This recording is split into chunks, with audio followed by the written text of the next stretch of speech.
Okay, so welcome to today's webinar. This is the final webinar in our Compassion, Fatigue, Resiliency series. We're really excited for our guest speaker today, Lisa Kelly. She's going to talk about meaning making in laboratory animal science. And Lisa's got over 20 years of experience in lab animal science. She started as a poultry surgeon in a small biopharma company and now is moving to laboratory management. She really loves training and is currently at the University of Georgia. Her jobs involved over the years, she's been director of research support services. She provides research or training for all research compliance areas. She directs the university's research, occupational health and safety program. She's really passionate about the emotional well-being of lab animal personnel. She's actually completed her master's degree and now is focusing her PhD research on this topic in particular, which is one of the reasons why I'm really excited to have her here today.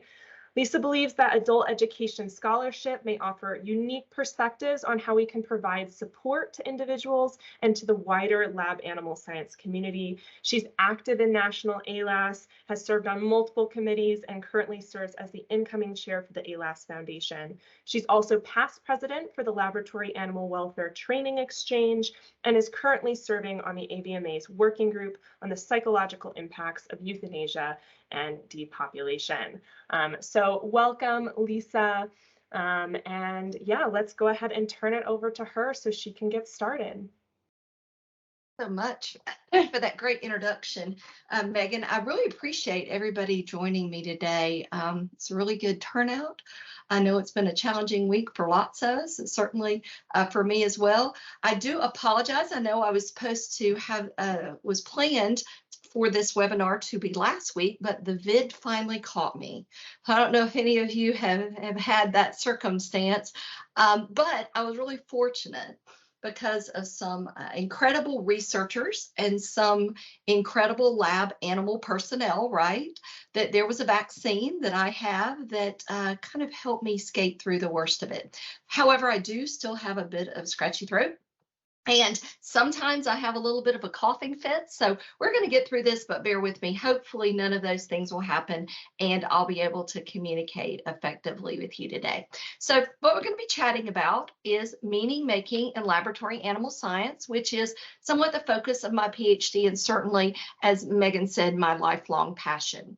So with that, let me tell you, I told you a little bit about my recent diagnosis, but I want to give you a little bit more about my history and tell you really why I'm interested in meaning making, especially in lab animal science.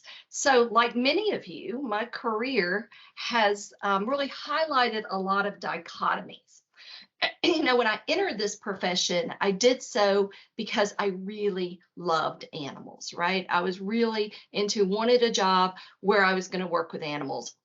And yet one of the first things that happened is I was asked to kind of suspend my emotion, right? To become more logical. I think that was the term that was actually used, you know, to become more logical. And you know, I wanted to play with animals. That was why I had entered. I wanted to spend time with them, but yet I found that I spent, unfortunately, a lot of my time in activities that actually hurt them, right? Sometimes I was even asked, many times I was even asked to euthanize them, to end their lives. I definitely understood logically, and I continue to understand the amazing work that biomedical research makes possible. And I was very proud of the work I did. I'm very proud of the treatments that the work I did led to.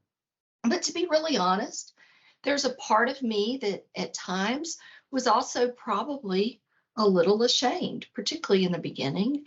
And I was definitely unwilling and uncomfortable, you know, discussing some of the more difficult parts of my work. I would say by nature, I think I'm a pretty emotional person. You know, my mom would often say that I was high strung. And yet there were at least points throughout my career where I became kind of stoic, you know, maybe even a little cold. And so this profession takes a lot out of you. I've definitely questioned my work at various times. I've been super proud of it too. But I've also went through grief, especially with animals, sometimes even unintentionally with animals that I've bonded with. So I've kind of had all of these dichotomies existing in my life. But I have also been a mama, right? And I've been a mother that was on my knees at the bedside of a very, very sick child, really praying for a modern medical miracle. And I think it was in that moment, that I began to understand that I needed to be both. I needed to be able to hold both of these dichotomies. In fact, I must be both.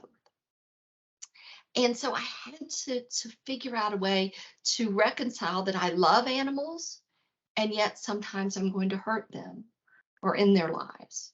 I'm going to be someone that grieves, and yet also someone that celebrates.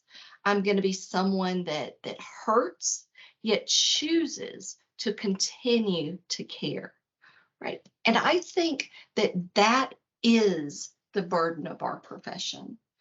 That is the burden that is not avoidable. It is not fixable. And to be really honest, it's probably not even easy to manage. I don't today have any sort of ready solution. I'm not going to give you any kind of 3-step plan on how we fix this. But I know that as a lab animal trainer, one that's been in this industry for a long time, I had to try, right? I had to understand my own path through this ambiguity in order to help other people hopefully be able to navigate through their own very personal journey. Now, there are lots of terms for this phenomena we experience, right, that leaves us in such state of dichotomy. Sometimes we call it compassion fatigue. That's the term I'll probably use today, because that's the term certainly that Megan's using in all the work we're doing here. But sometimes certainly a type of burnout. We'll also, I know ALAS is really fond of the term cost of caring, so we may call it cost of caring. I've heard it called the caring killing paradox. It is certainly a form of vicarious traumatization. That sounds very fancy, and definitely could be considered a type of secondary traumatic stress. I really like the term because I think there's a whole lot of meaning in it if we call it perpetrator-induced traumatic stress. So we have lots and lots of names for this. It's a really popular topic in our industry lately. And I'm going to bet that almost all of you on this call have been to another webinar or another talk about this. I'm not really introducing you to this topic. So what I want to do is just give you a little bit of a different perspective. Definitely not a new topic for you, though. And just like it's not a new topic, and just like we have lots and lots and lots of names, we also have lots of suggestions on how we need to deal with it, right? We have suggestions like we need more transparency in our institutions. We have suggestions that maybe we need to adopt new language, terms that aren't so objectifying to animals. Maybe we don't need to say we use animals. Maybe we should say we work with them. Maybe we need flexible work practices, right? Things that might allow individuals to opt out of euthanasia or other difficult moments at work. Certainly, there's some advantage to these positive stories like mine and my son getting well, right, that highlight the important work that is made possible through animal research, and kind of so on and so forth, right? There's lots and lots of suggestions out there and lots of good work on what we can do that might help.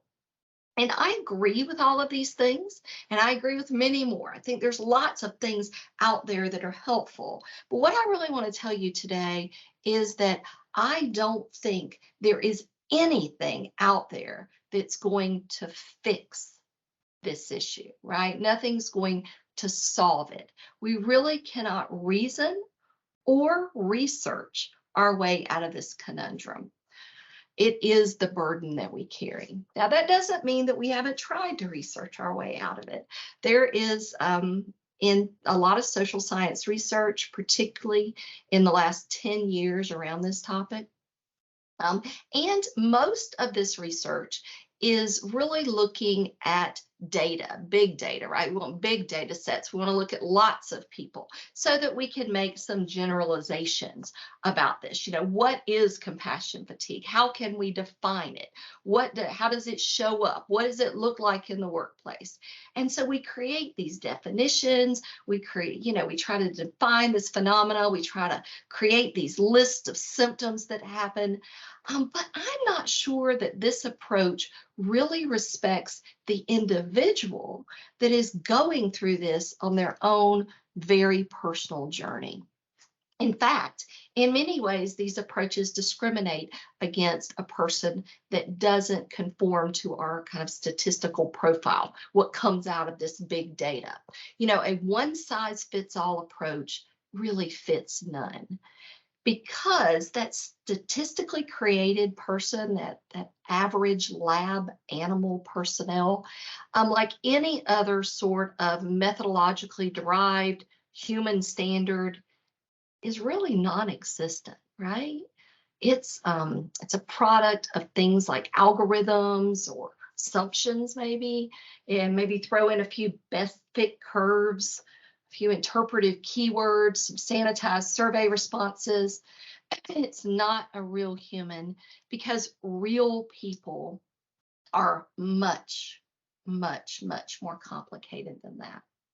So I want to take a really quick poll.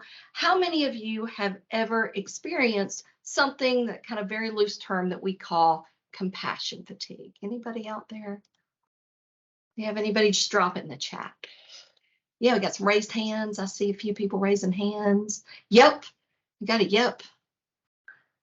Absolutely. Any of you else out there? Anybody? Yep, we got a bunch more raised hands coming in. Absolutely. Feel free to drop it in the chat, the chat, whatever. Right, more raised hands. I'm gonna bet, yep, there's a lot of people out there. So that's not really surprising, is it? Lots of people out there. Lots of people have dealt with compassion fatigue, or what we're terming compassion fatigue. So how did it manifest? So kind of what were some of the symptoms that you saw in this compassion fatigue? How did it show up in your life? You can drop that into the chat too. If anybody has any thoughts, what did you, lots of different things out there, symptoms, if you will. Anybody? Numbness. Yeah, absolutely. Numbness. I've been there. I've had some numbness. Exhaustion, thoughts of leaving science. Absolutely. Overwhelmed, sad, avoiding, goofing off. Oh, yep, definitely some goofing off. Anybody else? I know I've talked about grief, some depression, anger, right? We do get anger sometimes. I know for me, I got a little stoic, at times a little callous, things like that. Absolutely. Can show up in lots and lots of different ways. Now, when you kind of look at this chat and you look at all the ways that it shows up for people, I'm sure that there are some that you can really identify with, right? You probably look at some of these and you say, yes, that's definitely how it's shown up for me. But there may be other ones that you don't experience, right? Maybe you've never been stoic or callous. Maybe that's not how you react, right? Maybe you've never been angry about it. Maybe you were just sad. And that is, the individual experience. Furthermore, I can promise you, just like there's so many symptoms that show up, there are just as many definitions or ways in which we define those symptoms. So certainly grief, if I say I've had grief, the word grief means different things to different people. Depression, if I've been sad or depressed, depression in Lisa probably looks a bit different than depression in Megan, or how Megan thinks of depression. So the very words that we use to define the kind of manifestation of this condition are socially created constructs. So they're very kind of loose categorizations, and we kind of agree on their meaning, right? We kind of agree what they mean. So, but what do I mean by a socially constructed term? In what I'm really saying when I say a socially constructed term is I believe that subjective terms like grief or depression or sadness mean different things to different people. Just like I might look at this image and the first thing I saw was a woman. When you look at it, maybe you see the two horses that are also there. Just like I can look at this image and see different things, you can hear a word or have a word used and it may mean something different to you. So I believe that the meaning I attach to a particular word or idea is a result of my social conditioning. So the experiences that I've had interacting with the world determine the meaning that I associate with any particular concept. So just like I am a singularity, I'm an N of one, I'm kind of an amalgamation of my various experiences, all seen through kind of the lens of my own personal inclinations, then the meaning I attach to any particular idea is uniquely my own, at least in its most granular nuances, right? It's uniquely my idea. Now, if you and if we've been socialized in similar environments, maybe we even share some personality traits, then it's likely that our meanings have a lot of similarity. Perhaps they're even so similar that we just kind of intuitively agree with each other on what it means. However, I think it's a big mistake to assume that degree of commonality among all people. And this is especially true as we are actively seeking diversity, right? We hear so much talk about diversity in ethnicity, diversity in sexual orientation, diversity in gender. We really want to foster these inclusive environments. Well, diversity of thought is equally important in that effort. So we shouldn't assume a commonality of meaning with others. So if ideas and concepts and terms are socially constructed, then the very way we define truth is likewise nebulous. So if I have a certain definition for good or ethical or responsible, and I define maybe fact or reality different than you do, then what counts as my truth may be different than your truth. So whose truth is wrong? Or y'all, maybe my truth is right, your truth is wrong. What's wrong maybe even mean? So perhaps that's even the wrong question, right? So maybe whose truth is correct is not the question. The better question would be, is there a singular truth, right? Maybe the problem is there's not a singular truth, because a singular truth implies a polarity, right? This requisite polarity, this requisite dichotomy. Now, this need for dichotomies, this need for polarities, definitely has some historical origins, particularly for Western societies. Now, I'm going to be talking a lot about Western philosophy. I don't know a lot about Eastern philosophy. I have complete respect for it, but it's not a position in which I can talk from. So from a Western philosophy perspective, we know that dichotomies are kind of rooted in our historical origins. Certainly religious teachings going way back prescribed kind of good or bad, right or wrong. We see that. And we see this polarity continue even as we kind of move away from that strong early religious influence into kind of an Enlightenment period that emerged sometime in the 17th century. We still see a continuation of this idea of polarities, particularly in René Descartes. He advocated for the separation of mind and body. He said our minds are one thing and our actions are another. So we can think about something separately and objectively from actually doing it.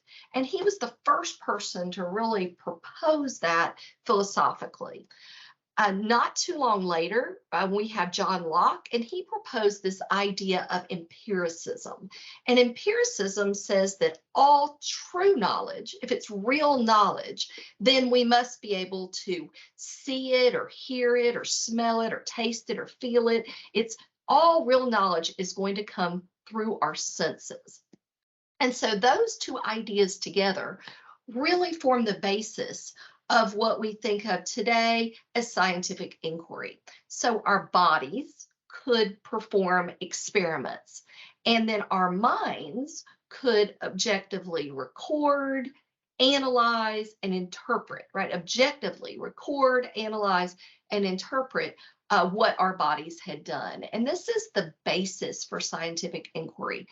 Now, not to say this approach wasn't really useful. It was. Certainly, most all of our modern scientific discoveries were realized through this kind of scientific methodology. But it was so successful that it really propelled science into a position of philosophical superiority that we see emerging on past the 17th century all the way until today.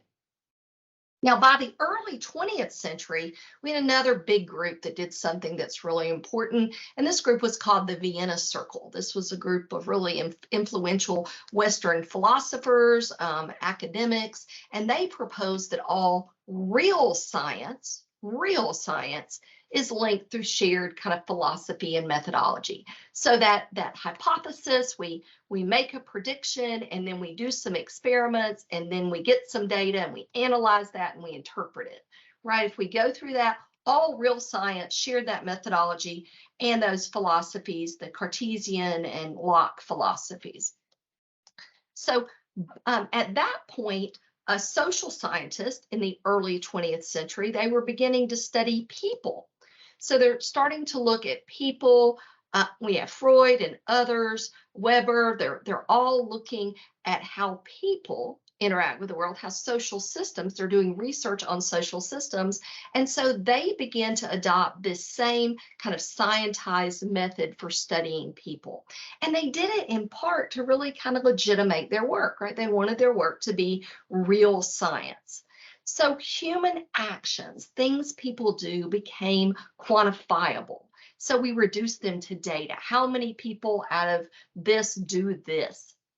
And we did that in part to illuminate a truth, right? A singular truth. This idea that once we understood the data, then we would be able to analyze it, come up with a conclusion, and fix the human condition. Didn't work so well. So by the mid 20th century, there was a lot of pushback, right? There was pushback in social science research saying, hey, numbers don't fully express people. We need qualitative research. And so we see the rise of qualitative research. Unfortunately, it too really fell victim in many ways to a society that really privileges that science is the path to the truth. And so we started doing things like bracketing and coding and identifying themes when we did interviews, things like that, and all kind of scientizing the world. And you can really see that in the federal regulations around human subjects research. So if we look at some of the wording of the federal regulations, what is human subjects research according to the common rule? And it is a systematic investigation, including research, development, testing, evaluation, designed to develop or contribute to generalizable knowledge. So there's some key words here, right? First one being systematic, right? That scientized method, that hypothesis that then is tested. And so this systematic investigation, intent upon generalizing, right? Creating that non-existent standard person. And you know, for this reason, interviews are broken down into, you know, categorized phrases. Human responses are turned into data points. Now, I'm not suggesting that these methodologies have nothing to offer. I want you to think that. In fact, they've offered lots of discoveries, even in social sciences, even in the social sciences. However, I am concerned that we have gone too far and made maybe a false assumption. The assumption that scientific inquiry is the only lens in which we are able to search for knowledge. And that's not really true. I'm also concerned that because we've equated studying people with the same way we study chemicals on a benchtop, that we think we can solve problems, that we can solve human social problems. I'm not sure we can. And certainly compassion fatigue is one of these human social problems. Now, scientific inquiry is certainly one way to illuminate ideas. If we hadn't had research about these topics, we wouldn't even know they exist. They can bring legitimacy to the problems that plague us. But I think it's important that we always recognize the limitations on this sort of research and its inability to really capture the breadth, the depth, the scope of real human experiences. So this sort of thinking is hard. I hope I hadn't lost you thus far. What I'm saying ultimately is that truth is individualized. The way we interpret the world, the way we understand our truth is likewise unique. And we all make meaning in different ways. So furthermore, not only do we make meaning in different ways amongst us, I also make meaning in different ways throughout my entire lifetime. And this was postulated, one of my favorite kind of modern philosophers, Robert Keegan. He was a Harvard developmental scholar. He proposed that humans naturally progress through various stages of meaning making throughout their lifetimes. So really young child, they have kind of an impulsive mind, right? They reflectively want what they want without recognizing that anyone else even has needs, right? They don't recognize that anybody beyond themselves has needs. Now, a little older child moving into adolescence, we see that these particular individuals begin to recognize that other people have needs and wants. However, if you've ever had a young adolescent, I want what I want. All right, they're still there. We know other people have needs, but I still want what I want. Now, as parents, we are thrilled. I have young ones, I also have some that are grown. We're thrilled when we finally begin to see kind of this more socialized mindset, when they begin to act in ways that are beneficial for others. And so what we get then is, I want what we want, right? I want what's best for the group. And many adults stay at this stage for most of their lifetime. Now, this was a really useful stage of development throughout most of human history, right? We had religious authority, we had political authority that was really strictly defining what was good or what was bad behavior. And so you just needed to follow the crowd to do what was best for all of us. However, in modern society, in the society we live in now, it just doesn't work as well. There's too much competing knowledge. There's kind of a lot of diversity of thought, and you can get really tripped up if you have a socialized mindset. So we need to develop a more self-authoring mindset. This is one that can recognize that there are some social norms out there, but can make autonomous decisions about what's best to craft kind of my own ethos. So I choose what is best for me. Now, this is the point in meaning making when we begin to recognize that we can hold two truths, right? The two truths. I love animals. I have to hurt animals. I can be a good person and also do things that are hard, right? This is the point where we can begin to see the gray and recognize that what's good for me or what I interpret as truth is different for you, and that doesn't mean that either one of us is wrong. Now, certainly in leadership, we may need individuals with an even larger, even more inclusive mindset, people that have self-transforming minds. They can recognize that, they only have a limited view of knowledge. And so it's the ability to say, I recognize the forces that shape my choices. I can understand that I am shaped by other things. The choices I make in some ways are not completely my own. And this is the stage where we begin to really reject dichotomies. We begin to wonder at their necessity. So if we can, as an industry, develop more inclusive, meaning-making mechanisms that have more autonomy, then we are better able to deal with the dissonance that is naturally created, the burden of our industry that presents these kind of stark dichotomies in our life. Now, I want to tell you, I'm not in any way saying you won't feel sad or you won't feel grief or you won't be upset at times in the work you do, because that is the burden. What I'm saying is that you'll begin to recognize it for what it is, a very normal human part of the journey through this profession. So we humans are really complicated, and it doesn't really stop there. Not only are our truths unique and kind of individually created, not only are they the result of these kind of meaning-making mechanisms that are tied to our development capacity, they are also dependent upon the distinctive set of circumstances that we find ourselves in while we're trying to navigate a particular challenge. So my next kind of poll question for all of you is, what sorts of circumstances play a role in your personal resiliency? So I know we all have those moments we're more resilient than others. What kind of things could impact your ability to be resilient? So if you just drop those in the chat. Anybody?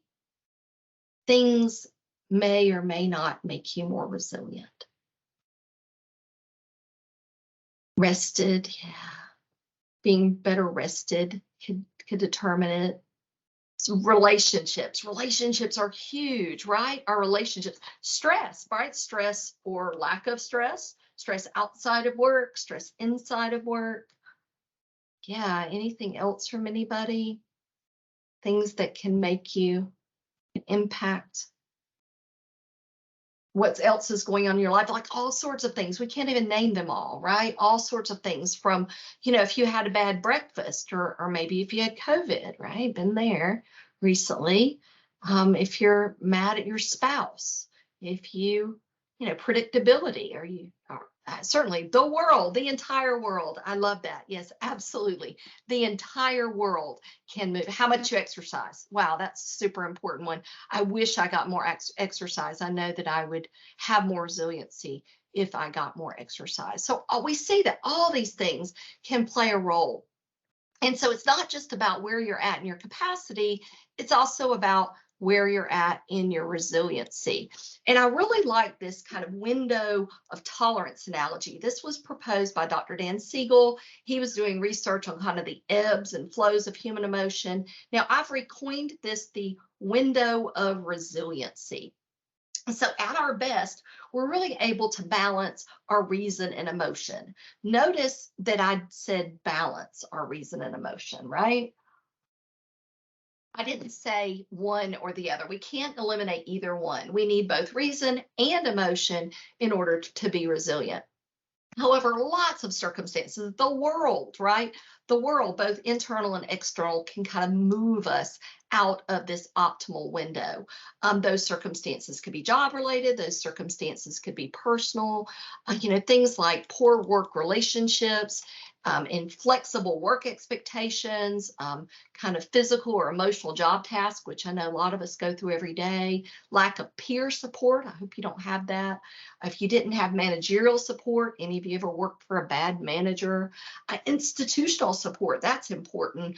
Or for all of us, really importantly, societal support, right? Any of these factors can move us out of their window. And then we overlay that with lots of personal factors, like what's going on in our home life. Overlaid, we can become kind of hyper aroused, or we can become hypo aroused, less aroused.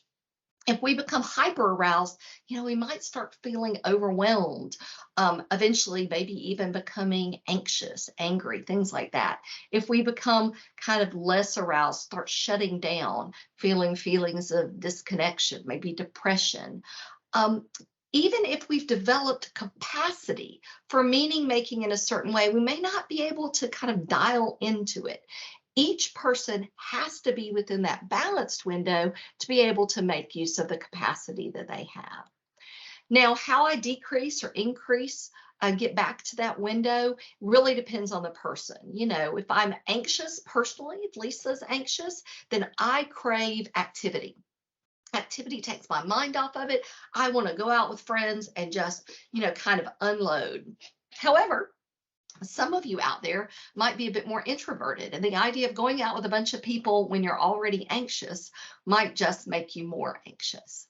Now, when people are depressed, they may benefit from kind of mindfulness. I know one of the things we see in a lot of institutions now is the idea of a memory garden, and some people find that super soothing. Now, I'm allergic to anything green Mother Nature's ever created, so I'm going to guess that that would not be great for me. And we know that connection of whatever sort, helps balance kind of in either direction. But what does the word connection even mean? Now, I may find connection from my big, boisterous group of friends. I certainly consider many people in the lab animal profession as my tribe. They give me energy, they feed me, they help balance me. But some of you may just have one special person that does that, a best friend, or maybe even a pet, somebody like that helps bring you back into balance. So even more confusing, what works for me today in a particular set of circumstances might not work for me tomorrow. So it's depending on the circumstances and my ability to respond or what I need in the moment that really determines the resiliency that I have. And so let's take a little stock here on where we're at.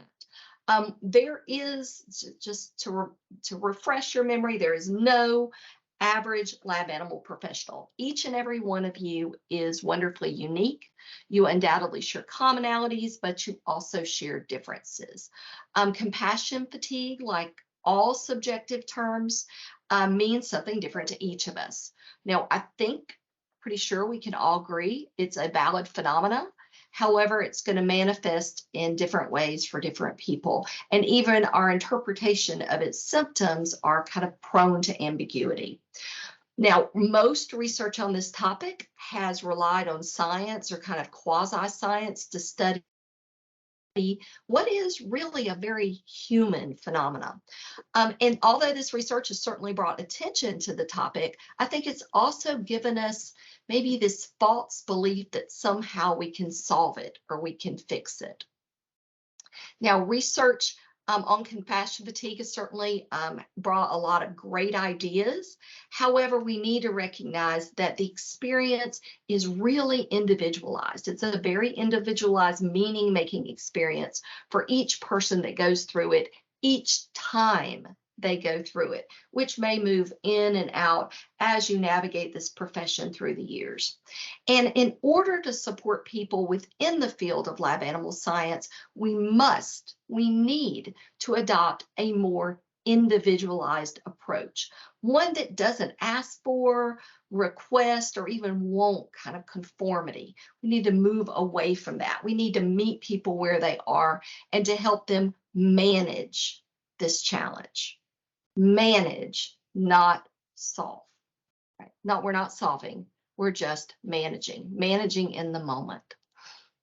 So how do we do that? That's always a question. Okay, that's great, Lisa. Thanks for telling us how we need to make it individualized. How in the world will we do that? Well, I think an approach, what we need is a multi-prong approach. We need to stop looking for a solution and look for lots and lots and lots of solutions. First, we need to recognize there are kind of three overarching considerations in how people navigate, right? We've talked about these. The capacity of the individual, where are they at developmentally? Are they a social thinker? Are they self-transforming? Are they self-authored? A second consideration, perspective. How do they actually make meaning? What are their meanings that are coming out through the meaning-making process, through their capacity.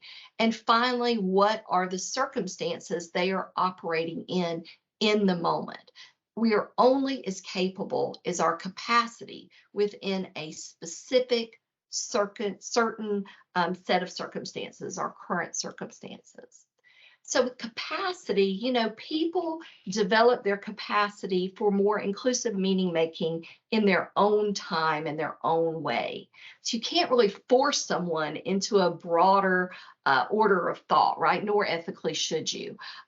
Broader, more inclusive ways of meaning making really come about when someone reaches a place in their life where what they need to do, they really don't have the capacity to do. So the way they need to think about the world doesn't really work with the capacity they have. So then they're able to kind of reform their frame of reference. For instance, if I have a really socialized mindset, then my litmus for truth is going to be what other people think is good or bad. Well, I may have, which is very likely, friends or family, certainly community members that don't like what I do for a living. And so if I have a real socialized mindset, that's going to put me in a really tough position, right? Because I'm basing my own truth on what they see as truth, and they don't like what I do.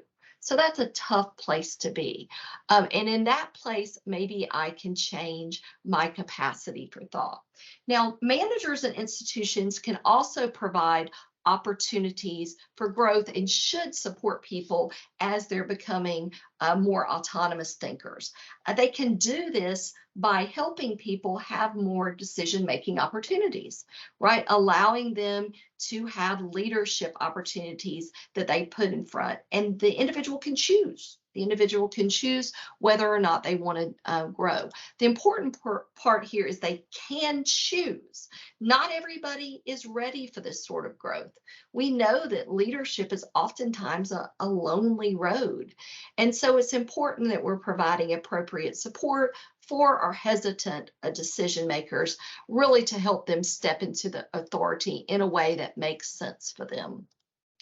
Managers can also need to realize that capacity is not a work skill, it is a life practice. So we've got to begin to honor the wholeness of people. One of the phrases I hate the most is leave it at the door. How many of you have been told to leave it at the door? None of us leave half our brains at the door. We certainly can't leave half of our emotions at the door. None of us leave it at the door. We bring our whole selves to work. And so it's an essential part that we begin to recognize that everybody brings their whole selves along with all of their diverse thoughts and mindsets and capacities. And finally, we've got to build some safe spaces that really encourage people to sit and have opportunity to think about how they make meaning, to challenge themselves. And they need to be able to do that in a way that doesn't feel threatening or doesn't feel judgmental. That's how we support capacity for people. We also need to understand perspective. You know, in perspective, the most important consideration is that compassion fatigue is a unique journey for each of us. It's a journey that we're really likely to return to again and again and again. So it's not a kind of a one and done unless we leave the industry. It's something that we're going to have a burden of throughout our walk through this profession.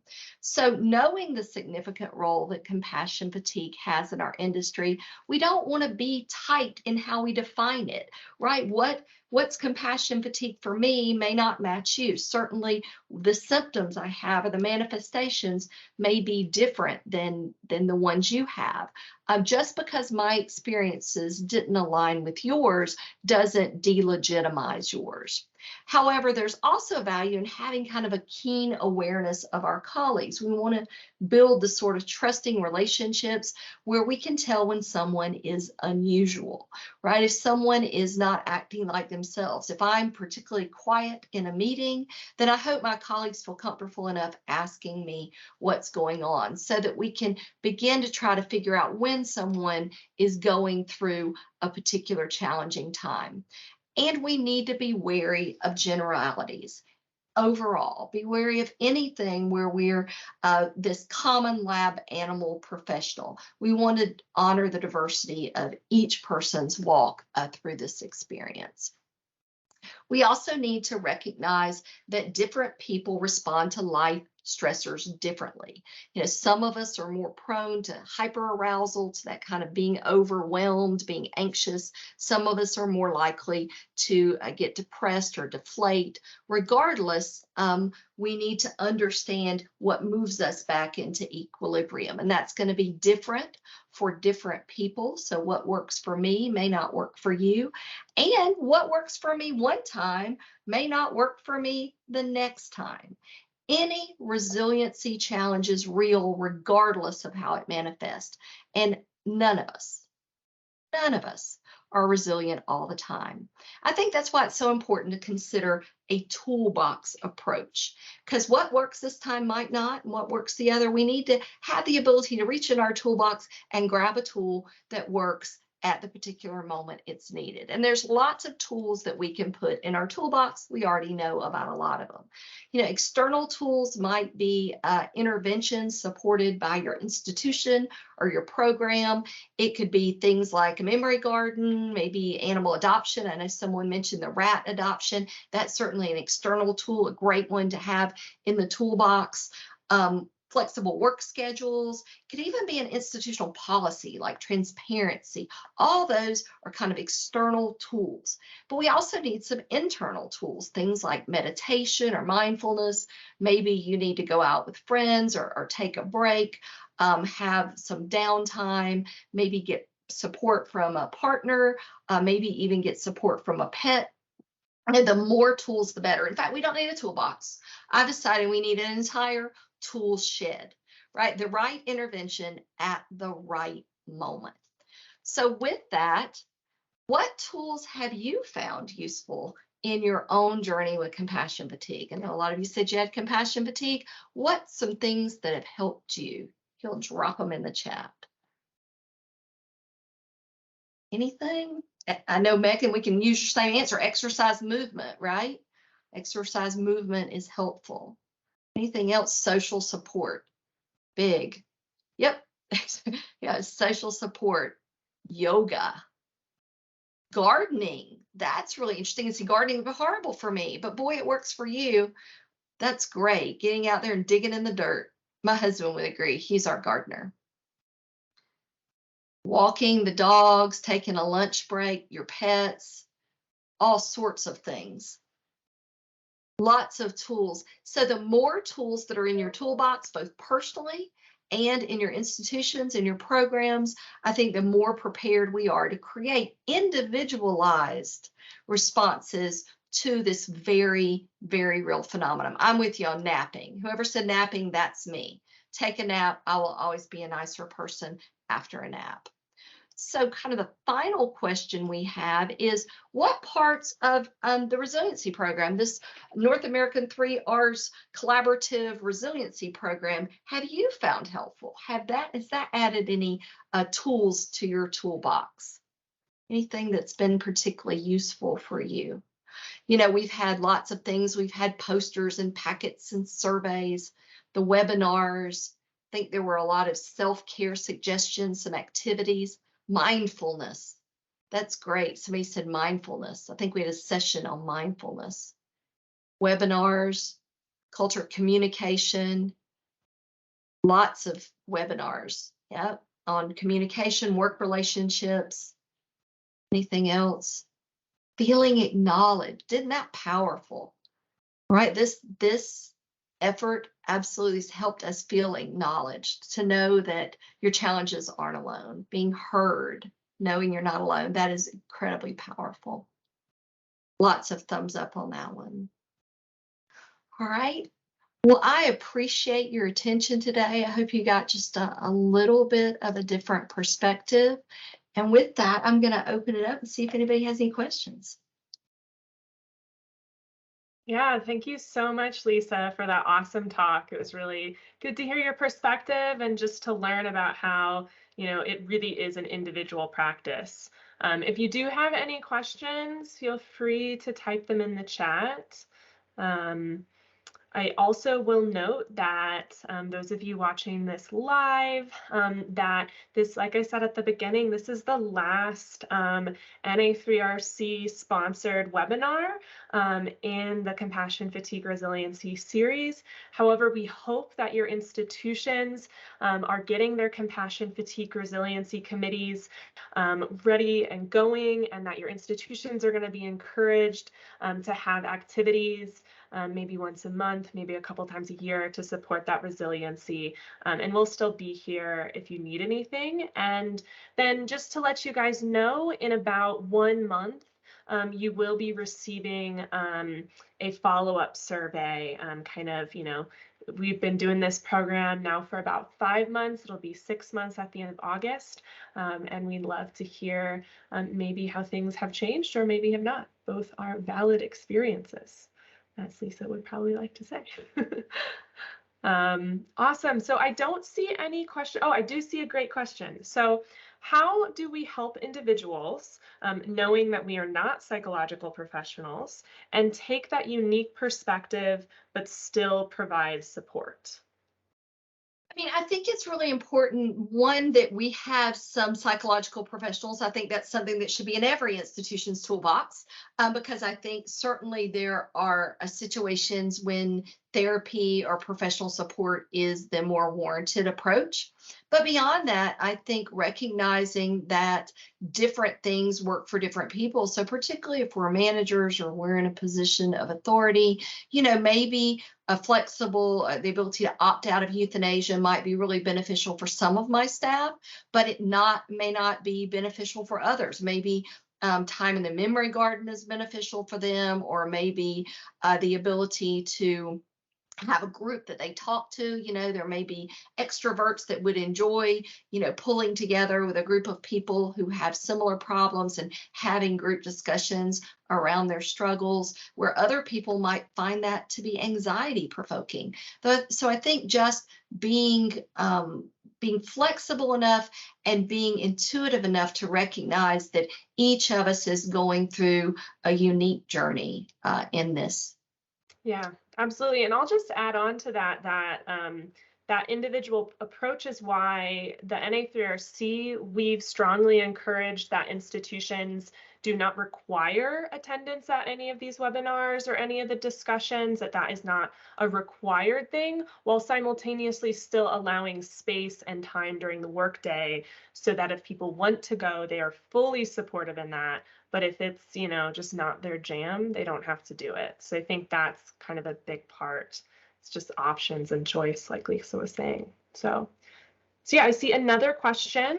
One of the hardest This is a great question, yeah, and it is a hard problem. Now, I love this question. Yeah. How do we deal with, how do we know or remind ourselves we're struggling, right? Sometimes we just not checked in enough internally to know. I have a little exercise that I'm going to advocate here. I won't give you too much detail, so you can follow up with me for more detail if you want. But what? Real quick, I want to say the question out loud because for the recording, cool. we won't be able to see it. Sure, absolutely. So real quick, I'll just read the question. So one of the hardest parts for me is that when I'm struggling most, I am least aware of or open to the tools that usually help. Do you have ideas on how to create reminders for ourselves that we will see in the moments we most need it? How do you stay present at all times so it's there when we need it? So go ahead. I think presence is actually a tool like a lot of others we develop. I don't think we're necessarily all born with it. I think some of us have a more natural inclination toward it than others. One of the things that I actually have been practicing, a mentor of mine suggested it years ago, and it helped me a lot with the same idea. And that is taking a set time and beginning to equate how we're feeling within our body with how we're feeling in our mind. So one of the ways that I've learned to do this is have a set time, maybe once a day, that I say, okay, what does my body feel like? I'm not thinking about why or anything. I'm just thinking about my body. What do I feel like? Is my shoulders tight or my fists tight? Do I feel kind of loose? Where am I at in my body? And then I go a step deeper once I've kind of written that down and say, okay, so what do I feel emotionally? You know, what emotions am I experiencing right now? No judgments, no reasons why, no rationalization. This is what I'm feeling. And then I can go a step deeper and say, okay, what do I think's underlying those emotions? And the more we begin to connect how we feel on the outside to how we feel on the inside, then when we notice, wow, my fists are clenched or my neck's tight or my whatever, we just get better at going, there's something going on here, something I need to stop and address for my benefit, for the benefit of my colleagues, and for the benefit of the animals that deserve the best me. So I think that hopefully that's helpful. Yeah. And I'll add, I've seen some institutions develop kind of like a checkout checklist. So like they might try to really encourage people to do this at the end of every day as they're leaving, kind of take assessment of how they're feeling in the moment, kind of address that so that way they're going home in maybe a little bit better state. So that if you're going to choose a moment of the day, that might be an easy one. And, you can maybe do it in the car if you're like really rushed for time while you're walking around. But ideally, even sitting down. So great question. Awesome. Is there anything else that you want to add, Lisa, today? I don't think so. I just want to thank all of you out there for the incredible work you all do. You are heroes in my book, and you are heroes to the animals and the people that depend upon you. So thank you from the bottom of my heart. I really appreciate the work you do.